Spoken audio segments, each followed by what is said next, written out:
জায়গায়।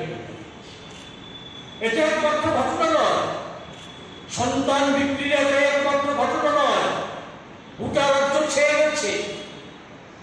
অভাবের কারণে সন্তান বিক্রি নানা ধরনের ঘটনা, সে জায়গায় এই মহিলা জন্ম।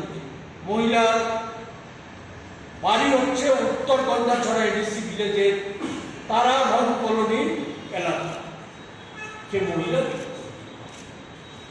আমরা লক্ষ্য করেছি যে বিদ্যুতের অসহনীয় যুদ্ধ, প্রচন্ড তাপমাত্রার মধ্যে যখন তখন লোডশেডিং হয়ে যাচ্ছে, বিদ্যুৎ চলে যাচ্ছে, বিদ্যুৎ পরিবাহী তার সেখানে গত কিছুদিন আগে সাবরুমে পূর্ণেন্দু সেখানে ছেঁড়া তারে লেগে বাড়ি যাওয়ার পথে ছেঁড়া তারে রাস্তায় পড়ে থাকা ছেঁড়া তারে লেগে বিদ্যুতের তারে লেগে তার মৃত্যু। সেখানে বলা হচ্ছে যে দায়ী হচ্ছে ফিটকো। ফিটকো একটা বেসরকারি সংস্থা। বিদ্যুৎ নিগম এটা তো একটা লাভজনক সংস্থা ছিল, লাভের জন্য। সেই লাভজনক সংস্থাকে আজকে পতন তুলে দেওয়া হয়েছে। লাভজনক সংস্থা আজকে দেনার দায়ে ডুবে গেছে, শত শত কোটি টাকা দেনার দায়ে ডুবে গেছে। তার দায় ভার জনসাধারণের উপর তার হচ্ছে বিদ্যুতের মাসুল বৃদ্ধি করে একাধিকবার বিদ্যুতের মাসুল বৃদ্ধি করা হচ্ছে এই সময়ের মধ্যে।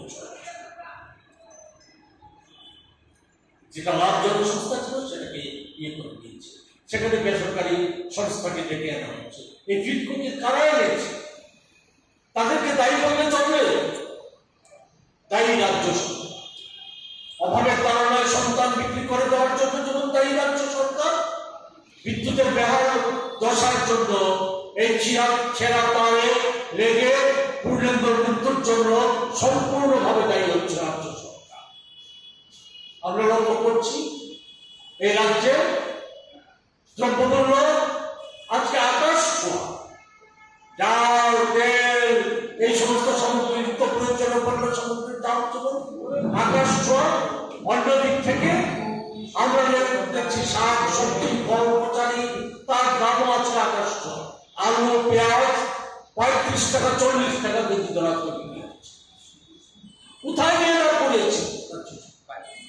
খাদ্য দপ্তর কিছুদিন পর পর পত্রিকায় বিজ্ঞাপন দেয়, খাদ্যমন্ত্রী, বিদ্যুৎ মন্ত্রী যেমন বেফাস কথাবার্তা বলার জন্য খ্যাতি অর্জন করেছে, খাদ্যমন্ত্রী উনি পত্রিকায় বিজ্ঞাপন দেওয়ার জন্য, ছবি ছাপানোর জন্য উনি আজকে বিখ্যাত হয়ে উঠেছে, খ্যাতি অর্জন করেছে। উনি বড় বড় বিজ্ঞপ্তি দেন, অথচ বাজারকে নিয়ন্ত্রণ করতে পারছে। কালোবাজারি মুনাফাখোর মজুতদাররা তারা খেয়াল খুশি মতো বাজারকে নিয়ন্ত্রণ করছে, মানুষের নাভিশ্বাস হয়ে যাচ্ছে। এই জায়গাটা এমন তো একটা জায়গায় দাঁড়িয়ে আমরা যেটা মনে করেছি যে না, আমাদের ত্রিপল ইঞ্জিনের দরকার নাই। আজকে একটা ইঞ্জিন, প্রথম ইঞ্জিন, 1 নম্বর ইঞ্জিন, 1 নম্বর ইঞ্জিনকে দেশ থেকে তাড়ানোর জন্য, সরকার থেকে তাড়ানোর জন্য ভারতবর্ষের মানুষ নির্বাচক মন্ডলী সংকল্পবদ্ধ হয়ে নিয়েছে। সংকল্পবদ্ধ হয়ে আজকে ওই 6 দফায় নির্বাচন সংগঠিত হয়েছে। 6 দফার নির্বাচন মন্ডলী অংশগ্রহণ করেছে। 7ম দফা আগামী 1 জুন 4 তারিখ দেখা হবে। সে 4 তারিখ আমরা নিশ্চিত যে প্রথম ইঞ্জিন কেন্দ্রীয় সরকার, যারা সবচাইতে বড় খবর, সেই সরকারটা আর থাকছে না, দেশের মানুষ সেটাকে বিতাড়িত করবে। আমাদের এখানে যে 2 ইঞ্জিন, রাজ্য সরকার এবং এডিসি প্রশাসন, তাছাড়া অন্যান্য যে সমস্ত সাংবিধানিক সংস্থাগুলো রয়েছে, এগুলি আর কোন প্রয়োজন আছে বলে আমরা মনে করি। একদিকে তো এই যে সন্তান বিক্রি সহ গোটা অবস্থার জন্য, বিভীষিকাময় অবস্থার জন্য মূল যে দায়ী সে হচ্ছে রাজ্যের মুখ্যমন্ত্রী, সম্পূর্ণ অপদার্থ মুখ্যমন্ত্রী। সেই মুখ্যমন্ত্রী দায়ী। মুখ্যমন্ত্রী আজকে নৈতিক দায় নিয়ে পদত্যাগ করা হচ্ছে। থেকে ব্যর্থ মন্ত্রী যারা, বিদ্যুৎ মন্ত্রী, খাদ্যমন্ত্রী সহ ব্যর্থ মন্ত্রী যারা আছে তাদেরকে অপসারিত করা হচ্ছে।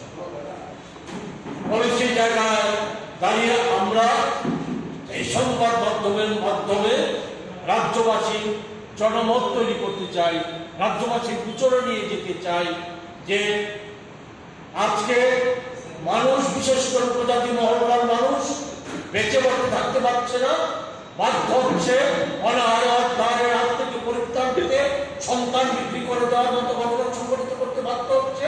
সেই জায়গায় উপজাতি অংশের মানুষ তাদেরকে ঐক্যবদ্ধ করে প্রতিরোধ আন্দোলনে গড়ে তোলার জন্য যাতে আমরা সমবেত করতে পারি তার জন্য সংবাদ মাধ্যমের সহায়তা চাই।